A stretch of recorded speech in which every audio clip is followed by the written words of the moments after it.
weird. I don't understand the Facebook stream. And we're live. It is Saturday, June 12th, 5:02 p.m.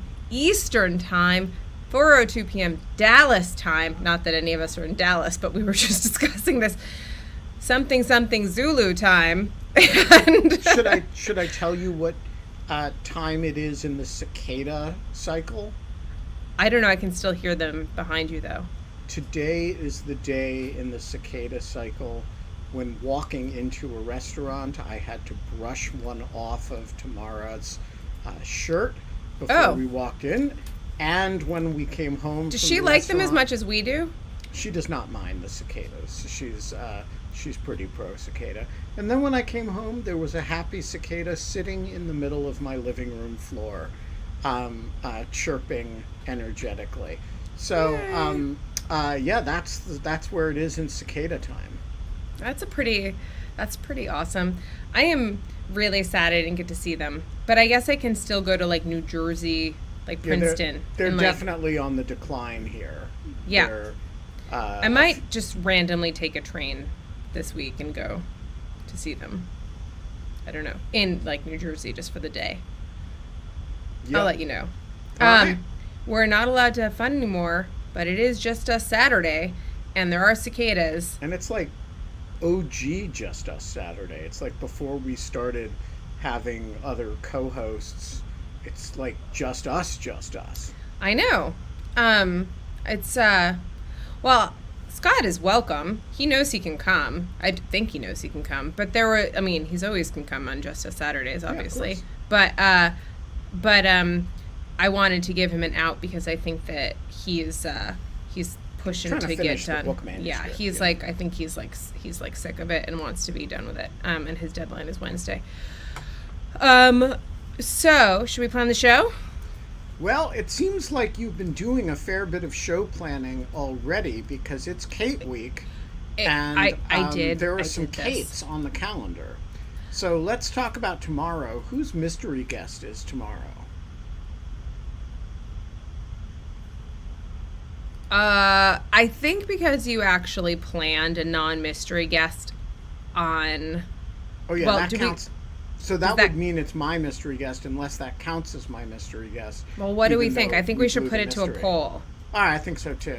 Okay, because I'm, like, indifferent, but, like, should... No, I think you should... No. What should the frames... Deirdre Connolly count as Ben's mystery guest? That's a better way of putting it. Because people... I want... Is it 2 N's and 2 L's? Yeah, anyway. I think so. And it's it's 2 O's. Yes, I know. But I think... I knew that much. I think we're going to have to...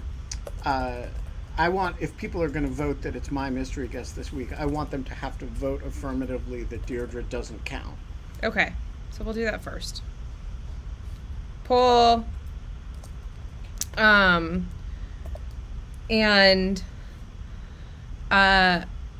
Anyway, so... Right now, although we have to change this because I'm going to be in Dallas on Tuesday night. Tuesday afternoon and then I leave very early on Wednesday morning. Like, you're all terrible people. Wait, voting what? That Deirdre Connolly doesn't count as my mystery guest. All right, I mean, I saw this coming because everyone likes me more than you. I am just going to say, how about this? I'm going to send a screenshot of this poll to Deirdre Connolly, but she wasn't a mystery. See, Devin Nunes' lawyer is right. She wasn't a mystery, so she's like de facto can't be a mystery guest. But she was a guest, but she wasn't a mystery guest. She was a mystery guest, and I outed her because I thought people would absolutely want to hear from her. Well, then you destroyed the crucible of the mystery guest. You're terrible people, and I'm tweeting this at Deirdre Connolly. We have gone like 442 episodes, and I don't know how many mystery guests that is, but divided by 7.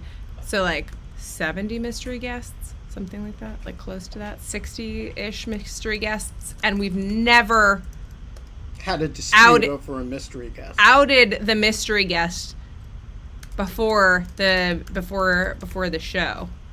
And I think that you even told me in lieu of a mystery guest, we're going to do Deirdre Connolly. So, okay, Mateo, shut up. You're like 12. You don't get to have an opinion.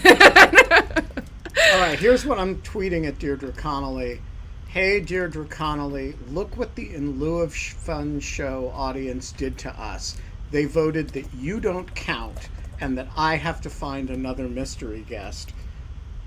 Come on the show if you wish to object. Mateo just said, I am a voting age. I just think that that's very cute. All right. I think that they're okay.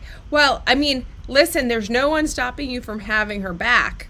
No, so I'm for just, your mystery guest. I know exactly who my mystery guest is going to be. I'm going to procure the mystery guest while we're sitting here.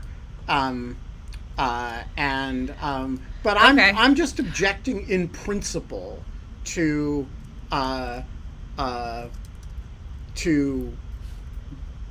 idea that if you do people the service of outing the mystery guest, it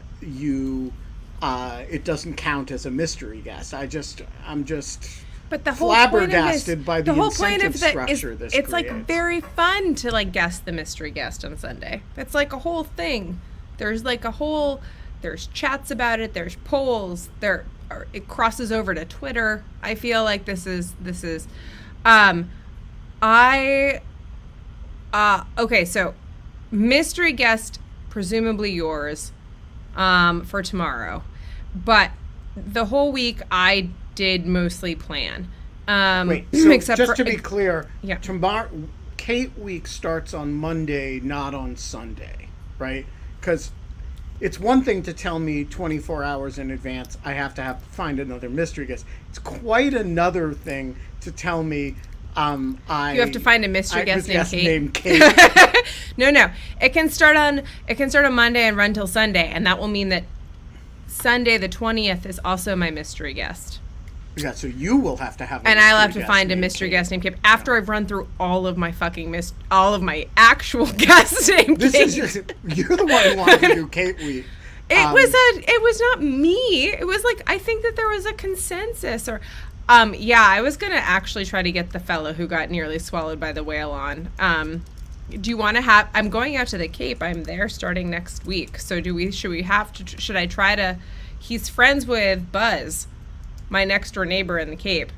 Should we try to get him on to talk about being swallowed by a whale? Sure. But is his name Kate? No, it's just for the future. It's just for the future. Yeah. Someone put it in the chat. We should totally get the guy who was swallowed by a whale. Like, I actually know, like, he's like 1 degree of separation from me. In celebration of that story, should I read you the story by Rudyard Kipling, the very first of the Just So stories, How the Whale Got His Throat? Because it is literally this story. Really? Actually, like, maybe you should. That would be great. Like, we'll see. Like, that would be a great way to start the episode. Let me see if I can, like, track him down and get him to come on. But he's awesome. All right, I'm going to read this. Wait, you're going to read it right now? Okay, you go read that. I'm going to grab a water. Somebody's going to figure out between now and when we have this guy on that Rudyard Kipling wrote this story 100 years ago. Oh, Kate muted herself. All right, here it is. How the Whale Got His Throat, which is the first of the Just So stories. In the sea, once upon a time, oh my best beloved, there was a whale, and he ate fishes. He ate the starfish and the garfish and the crab and the dab and the plaice and the dace and the skate and his mate and the mackerel and the pickerel and the really truly twirly whirly eel. All the fishes he could find in all the sea he ate with his mouth. Just so, till at last there was only one small fish left in all the sea, and he was the small 'stute fish, and he swam a little ways behind the whale's right ear so as to be out of harm's way. And then the whale stood up on his tail and said, "I'm hungry." And the small 'stute fish said in a small 'stute voice, "Noble and generous cetacean, have you ever tasted man?" "No," said the whale. "What is it like?" "Nice," said the small 'stute fish. "Nice but nubbly." "Then fetch me some," said the whale, and he made the sea froth up with his tail. "One at a time is enough," said the 'stute fish. "If you swim to latitude 50 north, longitude 40 west, that's magic, you will find sitting on a raft in the middle of the sea, with nothing on but a pair of blue canvas breeches, a pair of suspenders — you must not forget the suspenders, best beloved — and a jackknife, one shipwrecked mariner, who, it is only fair to tell you, is a man of infinite resource and sagacity." So the whale swam and swam to latitude 50 north, longitude 40 west, as fast as he could swim, and there, on a raft, in the middle of the sea, with nothing to wear except a pair of blue canvas breeches, a pair of suspenders — you must particularly remember the suspenders, best beloved — and a jackknife, he found one single solitary shipwrecked mariner trailing his toes in the water. He had his mummy's leave to paddle his toes, or else he never would have done it, because he was a man of infinite resource and sagacity. And then the whale opened his mouth back and back and back until it nearly touched his tail, and he swallowed the shipwrecked mariner and the raft he was sitting on, and the blue canvas breeches, and the suspenders, which you must not forget, and the jackknife. He swallowed them all down into his warm, dark inside cupboards, and then he smacked his lips, just so, and turned around 3 times on his tail. But as soon as the mariner, who was a man of infinite resource and sagacity, found himself truly inside the whale's warm, dark inside cupboards, he stumped, and he jumped, and he thumped, and he bumped, and he pranced, and he danced, and he banged, and he clanged, and he hit, and he bit, and he leaped, and he creeped, and he prowled, and he growled, and he hopped, and he dropped, and he cried, and he sighed, and he crawled, and he bawled, and he stepped, and he leapt, and he danced hornpipes where he shouldn't, and the whale felt most unhappy indeed. "Have you forgotten the suspenders?" So he said to the 'stute fish, "This man is very nubbly, and besides, he's making me hiccup. What shall I do?" "Tell him to come out," said the 'stute fish. So the whale called down his own throat to the shipwrecked mariner, "Come out and behave yourself. I've got the hiccups." "Nay, nay," said the mariner, "not so, but far otherwise. Take me to my natal shore and the white cliffs of Albion, and I'll think about it." And he began to dance more than ever. "You'd better take him home," said the 'stute fish to the whale. "I ought to have warned you that he is a man of infinite resource and sagacity." So the whale swam and swam and swam with both flippers and his tail as hard as he could for the hiccups, and at last he saw the mariner's natal shore and the white cliffs of Albion, and he rushed halfway up the beach and opened his mouth wide and wide and wide and said, "Change here for Winchester, Ashuelot, Nashua, Keene, and stations along the Fitchburg Road." And just as he said "Fitch," the mariner walked out of his mouth. But while the whale had been swimming, the mariner, who was indeed a person of infinite resource and sagacity, had taken his jackknife and cut up the raft into a little square grating, all running crisscross, and he had tied it with his suspenders. Now you know why you were not to forget the suspenders. And he dragged that grating good and tight into the whale's throat, and there it stuck. And then he recited the following sloka, which, as you have not heard it, I will now proceed to relate. "By means of a grating, I have stopped your ating." For the mariner, he was also a Hibernian, and he stepped out on the shingle, and he went home to his mother, who had given him leave to trail his toes in the water, and he married and lived happily ever after. So did the whale.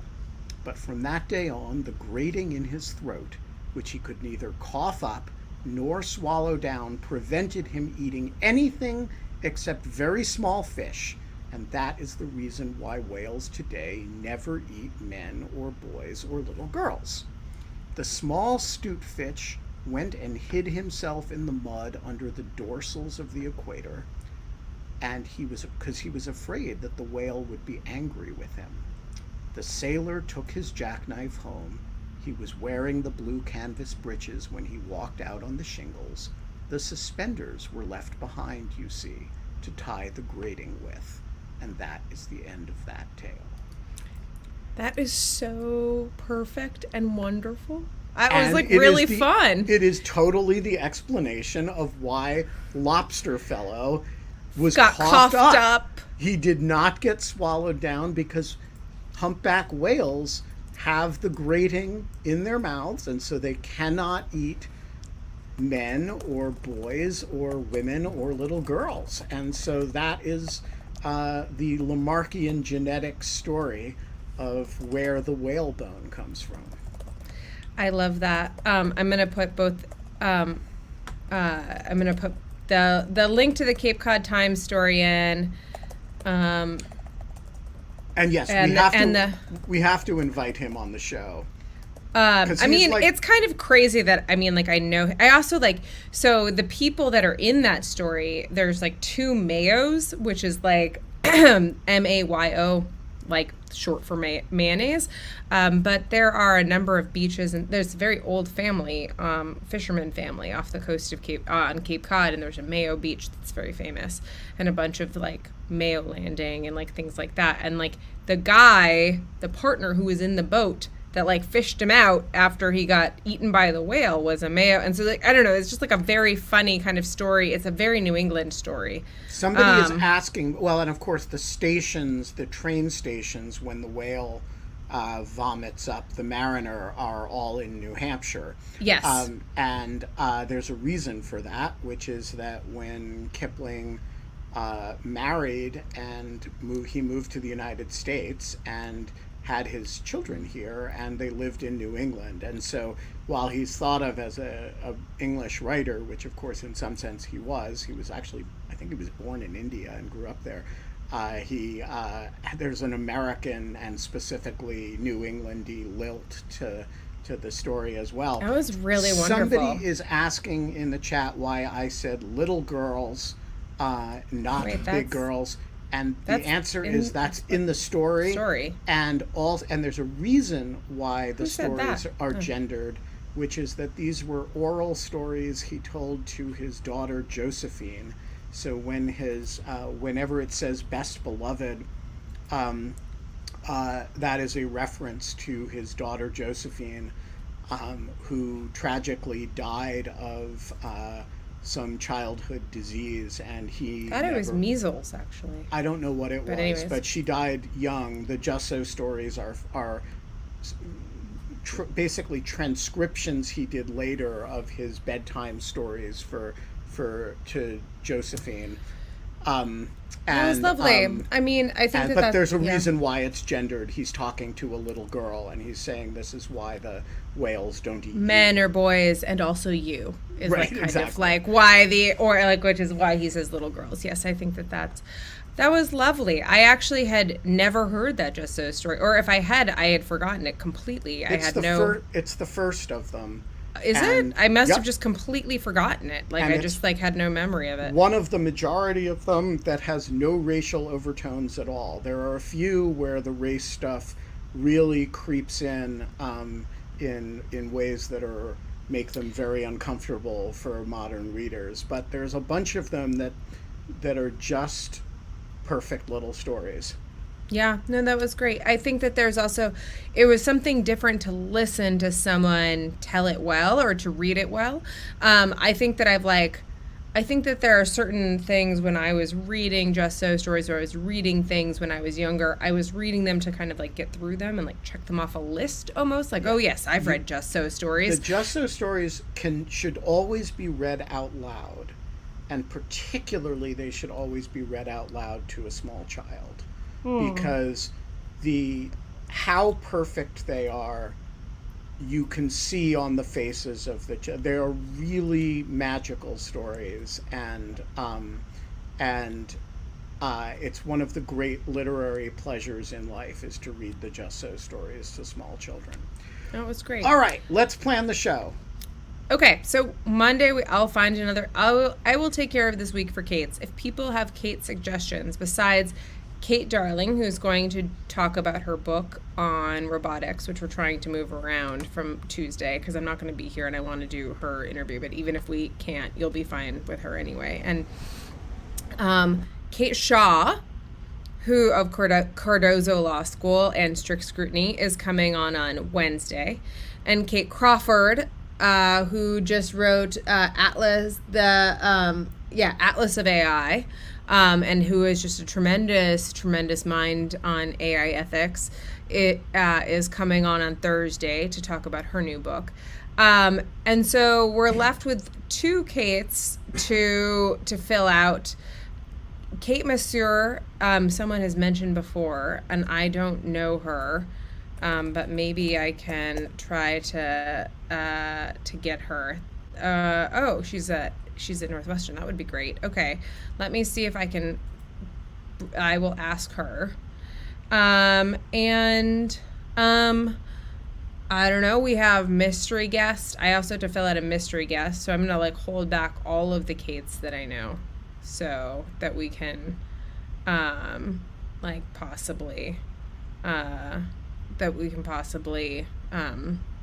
do that. I have asked, by the way, also, in addition to our conversation about Whale Guy, count? Only if they go by Kate. Katie Brenner would count. Katie Brenner would count? Yeah, maybe we should ask Katie Brenner. Haven't we but had even other... though she goes by Kate, KT, not Kate. Kate and Katie are fine. All right, I'll text her. Those are, you just can't go by Catherine, because that's just formal. At that point, you're if you can shorten it to Kate or Katie, you need the hard A. That's the rule. All right, this is a strange text I'm sending. Hey, Katie, this week appears to be Kate Week in Lieu. Oh, that would be great. In that all of our guests are named Kate. I feel like if there's anyone who would rise to the occasion to be yeah, sure, I'll show the fuck up for Kate Week, it's Katie Benner. And I'll do it knitting.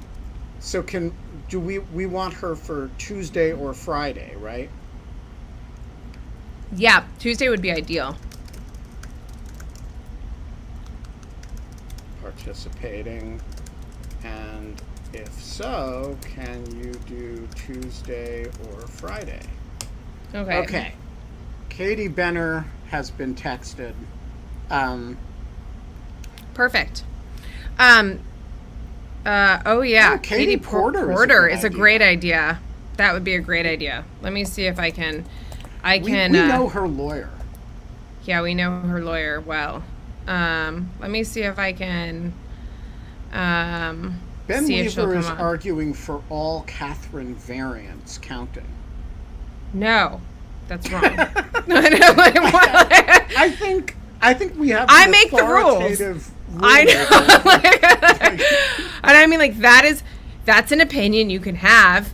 No one's going to shut you down for your opinion, but I'm going to award you no points, and may God have mercy on your soul. No, that's Katie Fang. Yes, and Katie Fang. That's a great one. Yes, Katie Fang. No, the may God have I award you no points and may God have mercy on your soul is a referential joke to an Adam Sandler movie, Ben, that you probably never watched because it was definitely in my era and not yours. But I have never seen an Adam Sandler movie, so whatever. There's this long dribbling answer that Adam Sandler gives in the midst of a debate, and it makes no sense. And the moderator says, "I award you." In no point in your rambling, incoherent statement did anything you say make sense. We were all stupider for having sat here and listened to you. I award you no points, and may God have mercy on your soul. And so that's what I was referring to. It was not yes, it was a Billy Madison joke. Anyway. Okay. So, I'm glad that everyone. For now, or Yeah, I feel like this is good, and I will text Carrie about Katie Porter. Okay, it is time for our weekly segment, Involuntary Rapture, in which we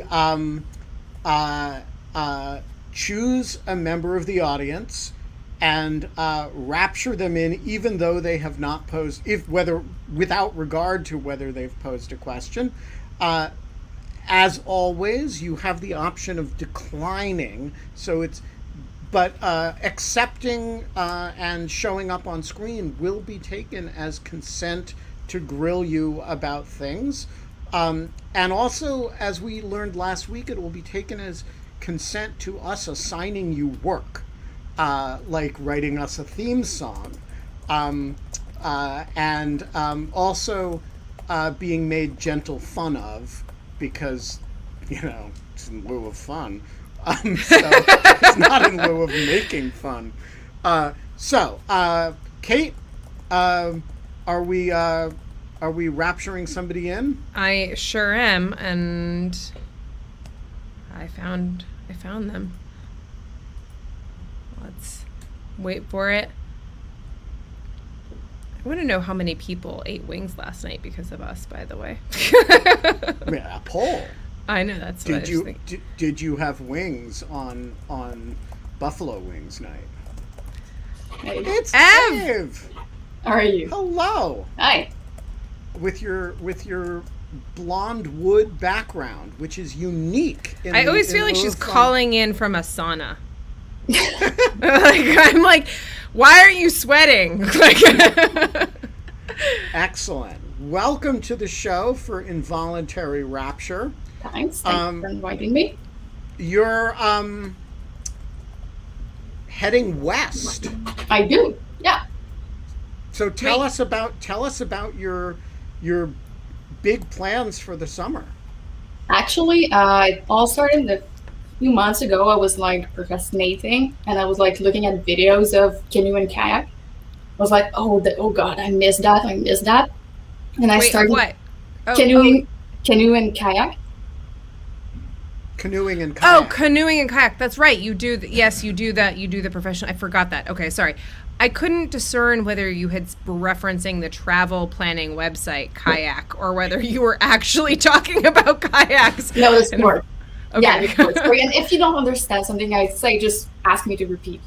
So, by the way, for those of you who don't know, Eve has a very important role that she has assigned herself, which is she is now my official French pronunciation coach for French Village podcast, and this is an enormous service because my French pronunciation is terrible. You did a really great job yesterday. Oh, thank you. Well, you sent me some pointers in advance about how to pronounce keywords on the show. So I was I gave her a shout out on the show yesterday. But this is very important because, especially because, Sarah's not even trying. And so I feel like it's my job. Sarah's fucking awful. Let's be honest. Not like in general, but like at the French pronunciation, it's actually like kind of funny. Like, yeah. It's, no, we're not ragging on Sarah about this. She's got, the Republic to save and all that. Yes. Yeah. But it is like, I mean, there are some times that she pronounces things that I actually have a moment, like just actually like larger, like that one. I actually don't even hear it as that in my head when I read it. And so like I have to like, even with the English pronunciation, like I have to like stop and be like, who the hell is she? Like, did I miss a character? And then I'm like, oh, the mayor. Sorry. So all right. So sorry, I've diverted you. You were I was looking at canoeing and kayaking pictures. Yeah, exactly. Just videos, and I just started emailing all the canoeing. I've seen a job posting of canoeing coach, and I've emailed them, and the job was already taken. So, like a morning, I decided that I would look at all the clubs in British Columbia and just email all of them and ask them if they were looking for a coach, and I received a few answers back and decided that I would go coaching for the summer year there, like 10 hours a week, 10, 15 hour weeks. And and as you can guess, it's not something very, very lucrative, so it doesn't pay that much. So I was looking for, I didn't want to to put myself in debt by going working somewhere else. So I decided to look for like a camper van or a motorhome to live there without too many costs. So I just booked a huge motorhome, like from the 90s, I think, like a old strap, and then I will be living there. And Cool. you bought it or rented it? Or? I rented. I was looking to buy one, and I didn't want to buy it in Quebec and go all the way down to British Columbia, since That's they a long were drive. yeah, and I'm really, really bad at driving, first, and second. I'm now a little. This sounds like less of a good idea now that I know that about you. Wait, but so hopefully you'll just camp it somewhere. No, but Vancouver, the streets are like super wide, and like you can't get into a car accident. And I won't be in Vancouver per se. It will be like in the suburb of Vancouver, and like in a That is so cool. rural town. Yeah. So you're gonna be in the greater Vancouver area, coaching canoe, living out of a camper, and I hope joining in lieu of fun. Of course I will. Okay. So I want to know, do you have to, I know this is like maybe a silly thing, but like, does the camper van, do you have to like go to like one of those RV sites where they have like hookups, like, and things like that? Or can you like, is it self-sustaining so you can go to wherever? Do you know? What do you mean? So can like, you just park it on the street and live can out you just in the, park it on the out- street out and of live in or- it? I Because could. some RVs, you might not know this, but some of the big RV rigs, like you have to like, there are RV parks that like you go and you get like electrical and plumbing hookup and like pay, like so I was just curious which one. I would not like parallel park with that. Like I wouldn't. Oh yeah, no, this is like, you don't have to parallel park these. You drive them into like a park and like this is Yeah, like this thing. But I yes. will be plugged in at like the guy who hires me. He has like a how do you call it, the place where there's apple trees, like an orchard. An orchard. Yeah, he has that. So we'll be like plugging it, camping there, and driving up to the work and. That's so cool. Pretty great. So how did you get into competitive canoeing? It's and, kind of a and family. coaching competitive canoeing? It's kind of a family thing. Like all of my cousins were doing that. All my parents, my aunts, my uncle, all have been doing that. So like I started at 5 years old, and like everybody do that in my family. It's like a tradition, and so yeah, I've paddled like all summer long for all summers between 5 and 15, and then I started coaching, just like, since it's it's far from the city, so it's like a lake far away. So there's not too much thing to do in the summer except for paddling, and you cannot paddle all day long. So when I started being in age of working, I started working at a club where I was paddling, and slowly I realized that I was better at coaching than at paddling. I wasn't going to be an Olympian, so I made the transition like this. There's a very cool picture of you paddling on your Facebook page, but it's not like a canoe like we think of, like I think of as a canoe. It looks almost more like a kayak where you're up on one knee, but paddling with a one-sided paddle, not a kayak paddle. Exactly. The main difference between canoe and kayak is the paddling. Like a kayak, you paddle one way and another, and the canoe is just one side. And those are really, really thin boats, and they are flippy. So maybe I can put a picture in the chat. You can actually share your screen. If you can, you look one up. I'm going to see competitive canoeing. I was going to see if I could find one. I have one. I think that I can. I've got one. Here, can I share a picture of you? Yeah, of course. Yeah, of course. No worries. Okay, I wouldn't want to. So, hang on. Let me find it. Here it is. So there's cool. a picture So this is you. How long ago? Wow. 5 years ago, I think. Maybe more. I don't know. Probably more than that. Uh-huh. Yeah, probably more than 5 years. Maybe like in 2015. Very cool. It's so interesting because I'm looking at the differences between like competitive canoeing and kayak events in the Olympics, and wow, it's just like it's so interesting because I just like had no idea that this sport even existed. And I did rowing. Like I did crew. Yeah, I did crew for like all of high school and into college.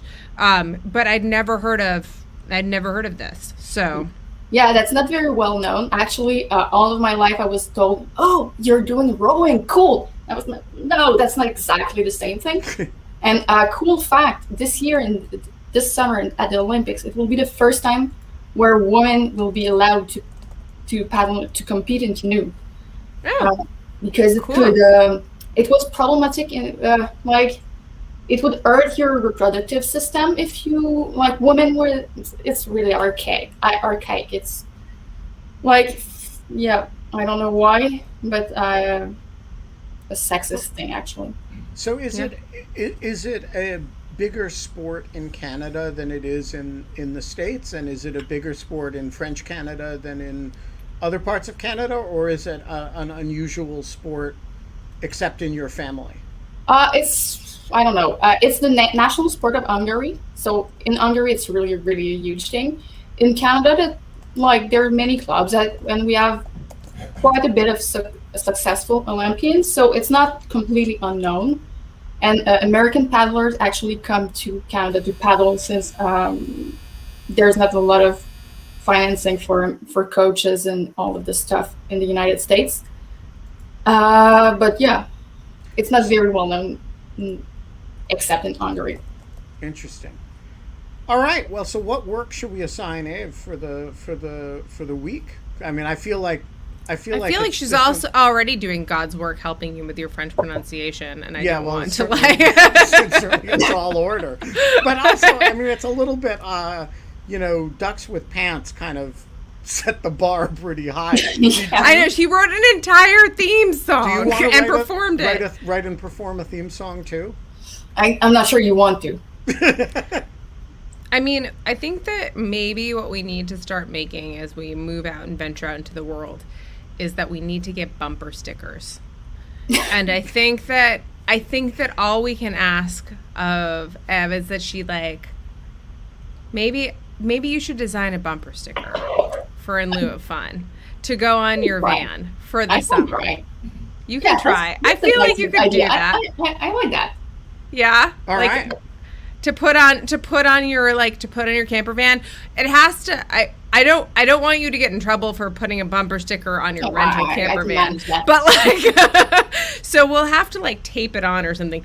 But in theory, I feel like it's maybe this is we should put sticker it should In Lieu of Fun should have something that they can put stickers on their luggage or their bumper of their car, right? It's just kind of a weird, what if you were driving down the highway in the middle of British Columbia and you saw someone with an In Lieu of Fun bumper sticker on their car, and then you would run them off the road with your camper van and check if they kidnapped a cormorant.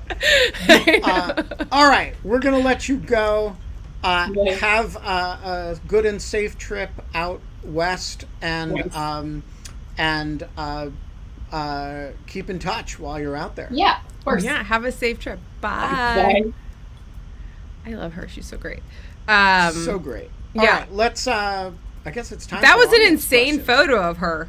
She looks so hardcore.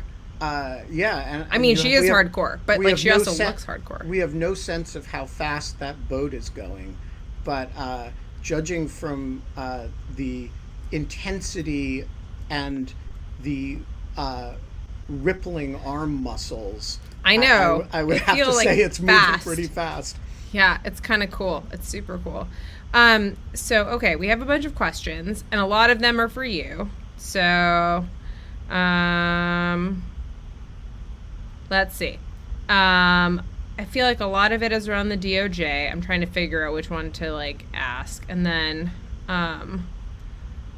let's see. There's some new people that I was gonna see if we can bring in.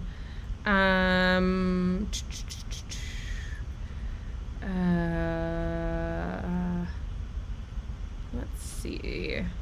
Sorry, I know this is boring for everyone, but I'm just like there's a lot of stuff to read. Well, I don't know if this is duplicative. I don't know if Richard and Chris's questions are duplicative of each other, so I'll ask them both on. Hi. Hello, and you Chris. both showed up on Hello, time, so Richard. maybe you can ask your questions together. This is perfect. Okay. Should I go first, Richard? Yeah. Go ahead. Okay, so a carryover DOJ regulation permits the seizure of reporters' information that can reveal their sources in leak investigations under certain conditions. Attorney General Garland testified, quote, "In developing this policy, we have to distinguish between reporters doing their jobs and reporters committing crimes unrelated to the leaking. So how should the Attorney General or the Justice Department go about shaping a new leaks probe policy that abides by, of course, the First Amendment and Fourth Amendment, while preserving due process and the rule of law? What should be the guiding principles for this new policy?" Okay, I want to say that I've now read Richard's question more thoroughly, and I no longer think that these are related questions anymore. I was just skimming really quickly, and I saw Civil Rights Division, and I was like, "Oh, there must be something." Anyway, so hold on. I'm gonna magic you away for a second, Richard, so you don't have to be on screen the whole time, and let Ben answer Chris's question. All right. So the history of this issue is long and tortured, but the basic rule articulated by the Supreme Court in the mid-'70s in a case called Brandsburg v. Hayes is that the reporter's privilege does not exist, and that a reporter is situated just like anybody else with respect to a grand jury subpoena. This has never really been accepted by the press, but it is the actual law of the land. During the Obama administration, there were a series of leak investigations, and in a few of them, there were efforts to subpoena reporters' telephone records. This caused a significant friction between the Justice Department and the press.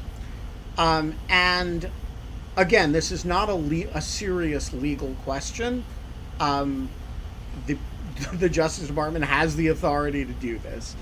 But the Justice Department put in place a set of procedures, or enhanced set of procedures, designed to make sure they were considering adequately First Amendment equities. That's the state of things. During the Trump administration, we now know there were a set of, still more aggressive leak investigations that involved reporters' records. And so that issue has kicked off again. Again, through this whole period, there's actually no serious legal question here. There is only a set of policy and kind of equitable questions, as well as, I think the press would argue, First Amendment values questions. My own view is that the proper amount of subpoenas for reporters' material is not zero, but is pretty close to zero. There are circumstances where you're going to do it. And Garland's point that you quoted, that you have to, the issue is not subpoenas for reporters' records, because if a reporter is suspected of child molestation, you're going to look at their records like anybody else, right? Right. The issue is their records in their capacity as reporters for purposes of uncovering leakers.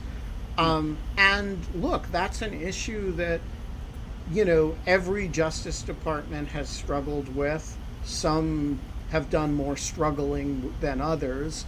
My old friend and colleague, Bruce Brown, who worked with me and Ann Kornhauser at Legal Times, I guess not right at the same time as Ann, but right at the same time as I did, now runs the Reporters Committee for Freedom of the Press. He would argue that the right answer is it should simply never happen. That's not where the law is. And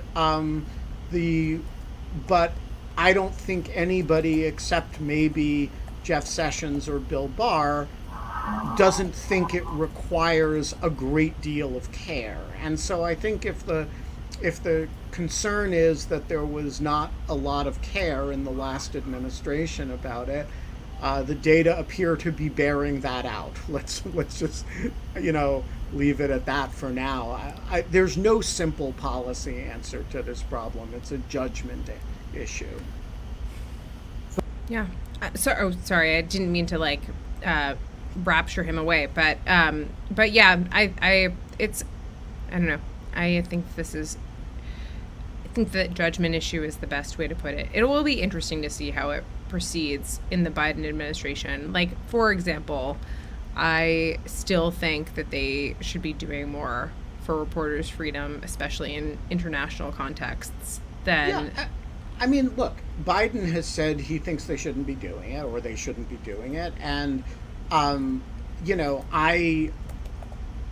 think the issue is that there are these leaks that involve extremely high stakes from the government's point of view, and realistically, it is probably not realistic to take the view that the government should forswear entirely a step that the Supreme Court has explicitly considered and decided is lawful. And Congress has never turned around and said, actually, we want to overturn Brandsburg by statutory means, which it could do. And so I think given that, and given things like the Snowden leaks, there are going to be times when the classification status of information is sufficiently high, where the intelligence community cares about information sufficiently, and where there really is no other path to identifying a serial leaker who's doing real damage to something the government has equities in, than to look at the communications records of the reporters to whom the person is sending information. I don't think it is really realistic to, particularly when people die. There are these situations where something gets published and the government is legitimately concerned about the safety of human sources. And I think under those circumstances, there are going to be times when the government's interest and the press's interest are simply irreconcilable with one another. I don't think it should ever be done lightly, and I don't think it should ever be done without the specific approval of very senior levels of the Justice Department. Okay. I'm going to bring in Richard, whose question I grossly mischaracterized. Hi, Richard. So you mischaracterized my question in your head. I'm so sorry. I was scrolling really quickly again, and I was like, "Oh, DOJ," and then I saw Civil Division. Anyway, sorry. Yeah, no problem. But go ahead. So we're still waiting for the SCOTUS rulings on the 2 Arizona voting rights cases. And I know that after the oral arguments, some observers were predicting that the court is going to rule in favor of upholding the laws in the Arizona laws. And some even held up the possibility that they might strike down the Voting Rights Amendment, the Voting Rights Act's disparate impact tests. And so I guess my question is, what's the likelihood that the court will rule broadly? And if they do, will a newly beefed up civil rights division be severely hamstrung in their efforts to prevent the abridgment of voting rights by state legislatures? So I am handicapped in response to that question by the fact that I actually haven't followed the Arizona case carefully at all, because I don't actually do voting rights issues except on a extreme hobbyist basis. So I think the better part of valor would be for me to not address it. I have my own instincts about where the Supreme Court is on these issues, which is to say, they are, not friendly to voting rights litigants, and they also have a propensity not to do, with certain important exceptions, broad sweeping rulings when they can do narrow stuff. So I would look for an adverse ruling from, or a favorable ruling to the state of Arizona, but not on particularly sweeping grounds. But that's kind of very much a layperson's sense of it. Ben, you might be able to get Nikkei personally to weigh in on this on Tuesday if you wanted to. Well, I think if Kate Pursley wanted to change his name, we could. I cannot actually think of someone who'd be more willing to go by Kate for an entire episode as part of a bit than Nate. Well, let's see. We're going to have to do something on. Well, in the mathematics of names, Kate and Nate are the same. It's much closer than Catherine and Kate, right? I know, I agree. So I'll allow it.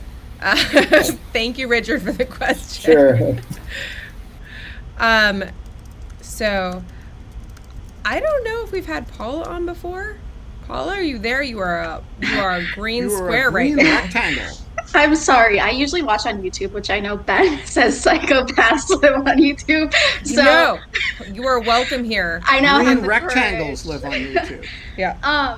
So But you're not one of those crazy people who leaves horrible texts in I the, promise I'm not. because the I am- the YouTube chat is seriously unhinged. I do not When look at it. I've never commented or been a part of a live stream of anything. It's like beyond anything I've ever done in my life. So just the green screen is enough for me. Well, we're very you are- happy to have you. Welcome to the We love show. green on this show. In lieu of faces, we have green rectangles. Welcome. Yeah. Thank you. So my question is, and it kind of came out of at the end of the discussion, I think with Jason, kind of how innocuous words can become politicized, and it reminded me of when John McCain was asked by that woman in I think it was that town hall. That she didn't trust Barack Obama because he was Arab, kind of implying that being Arab obviously is a bad thing. And I'm Middle Eastern and of Lebanese descent. So it made me think of not only do certain words just become slurs almost in a sense, but also something that I've come across is mispronunciations of the word Arab, one specifically being Arab, which when I hear, I know is going to, I usually assume that something offensive is going to come next. And interestingly, though, in hold that thought, because there are some super weird and interesting in the department that we were talking about on Slurs Week the other day, ways that word has come to be used in Baltimore in particular, in that are derived from but unrelated to what you're talking about. Right. And so one thing that it just made me think of is, now there's kind of a trend on for right-wing personalities to mispronounce Kamala Harris's name. And I think in politics, mispronunciation goes past microaggression, because I think microaggression implies it's an unintentional thing. And I think what right-wing personalities do on the extreme is something far beyond that. And in politics, it weakens your opponents. And like with, when someone calls me an Arab, implies like a a slur to it. And I was just wondering, especially in politics and the law, how you think that affects, the conversation or what's going on. Yeah, it's a great question. It's a really good question, there's Paula. Thank you. So many. It's not always even mispronunciation, right? So if you wanted to signal without saying anything that was inaccurate that Barack Obama was foreign / Muslim / other, right? All you had to do was include his middle name right? People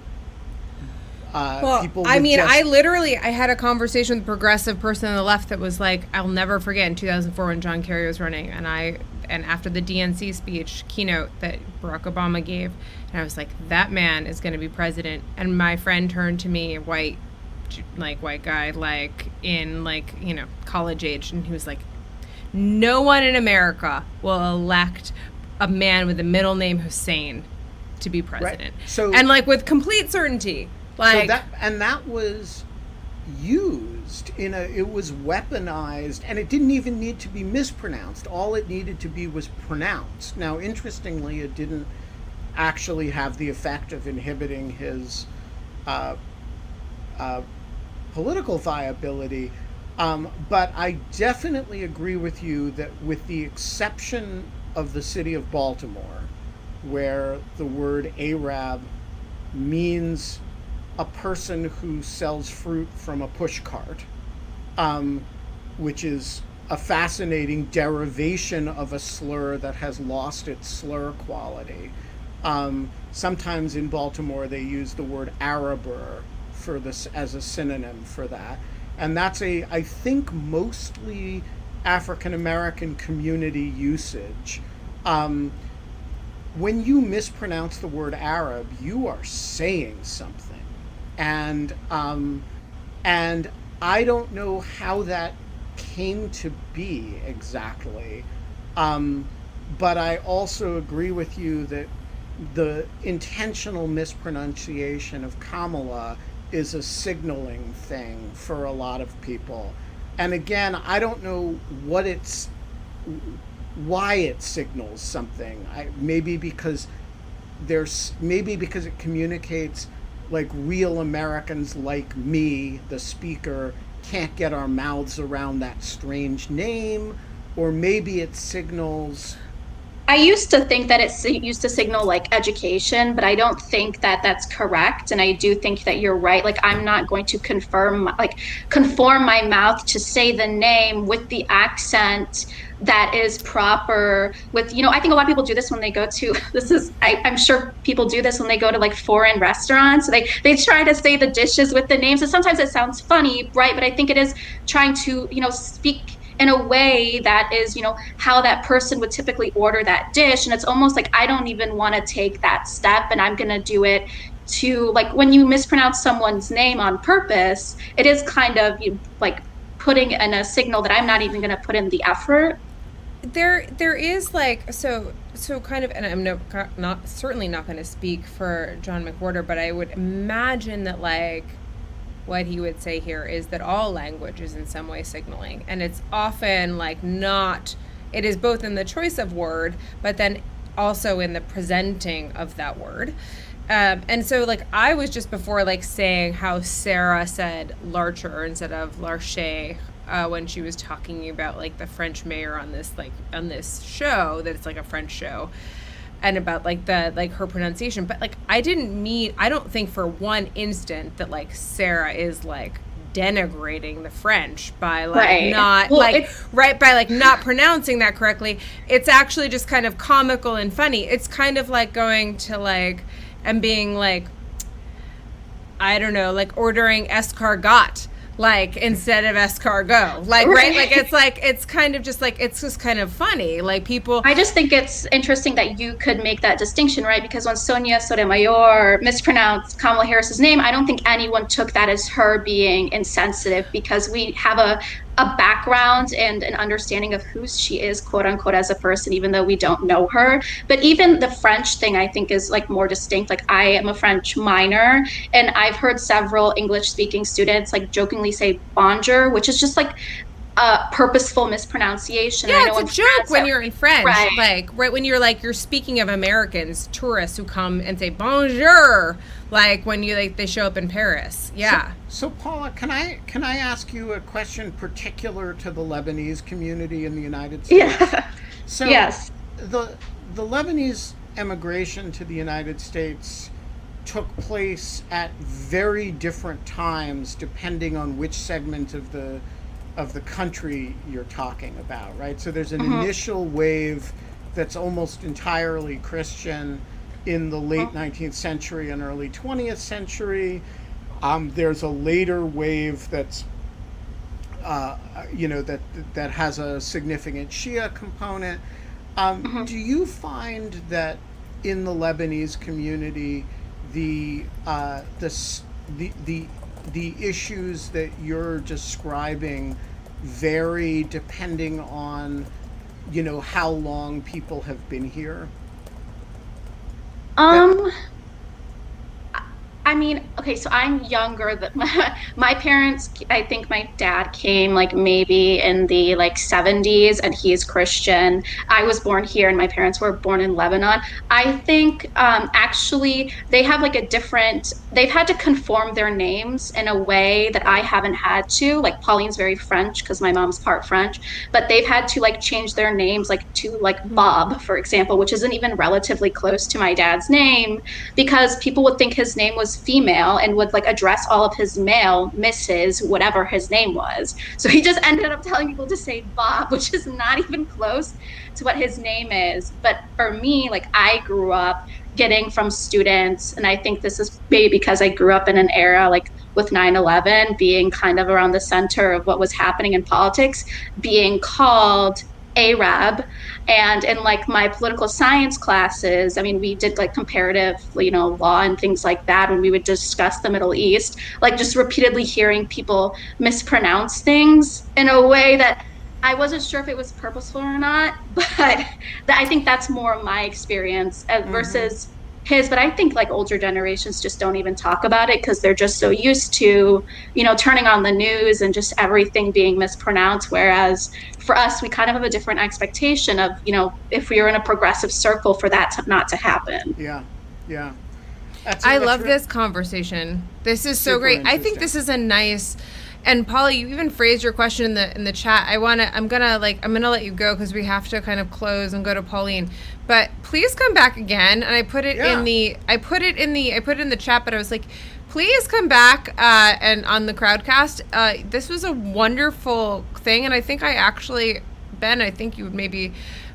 I don't know that we can keep leaning on John McWhorter for everything linguistic. I think that we should kind of branch out and kind of bring in some other people, but it would be great to have a conversation about this purposefulness of mispronunciation that I think is like a little bit more of a political question. Yeah, even. Why? What is it? What is it an attempt to? I think it's a fascinating thing. What is it an attempt to? There's another example from a non-ethnographic example. Republicans who refuse to call the Democratic Party the Democratic Party and insist on calling it the Democrat Party, which no Democrat does.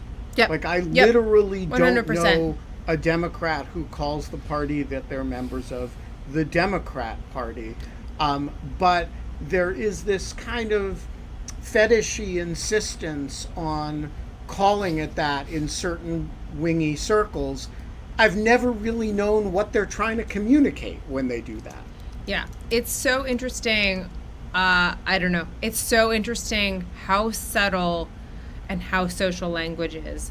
And with that, I'm going to bring in some happy news from Pauline. Not that wasn't happy news, but Pauline feels like shit.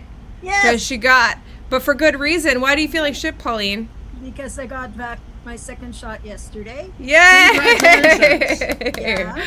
But So happy. I don't usually feel like shit from vaccines, but I chose to get a Pfizer for the second. Canada's letting you mix. and I was never happy with the AstraZeneca. I just don't have confidence in it, especially with the new variants coming out. So I opted for the Pfizer, and I got it yesterday, and it's a good reaction. Welcome to the Pfizer Club. Reaction. Yeah. I'm well. The arm's sore, but that's not. I have muscle aches and a headache and fever, little low-grade fever. So. What are the numbers on Canada's vaccination rates? Do you have any idea? First shots are high. I think I don't know offhand. It's easy enough to Google, but the first shots are high, but we're lagging behind on the second shots because we prioritize getting one vaccine into as many people as possible. Yep, so, totally.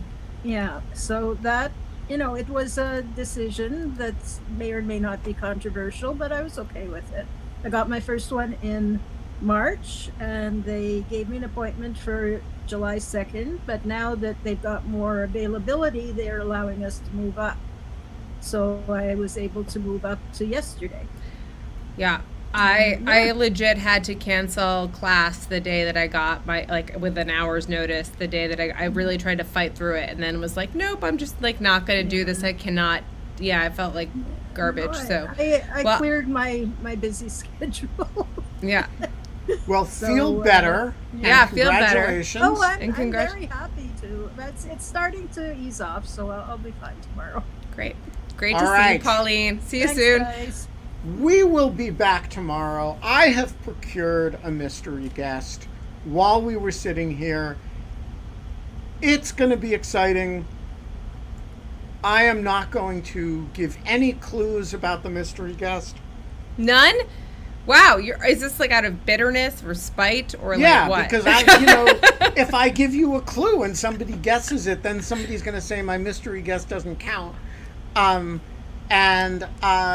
No, the mystery guest is not a Kate, because Kate Week starts on Monday. It's like the European schedule. That's the only hint I'm going to give you. The mystery guest is not named Kate. We will be back 22 hours, 51 minutes from now. And until then, Kate. We don't have fun anymore.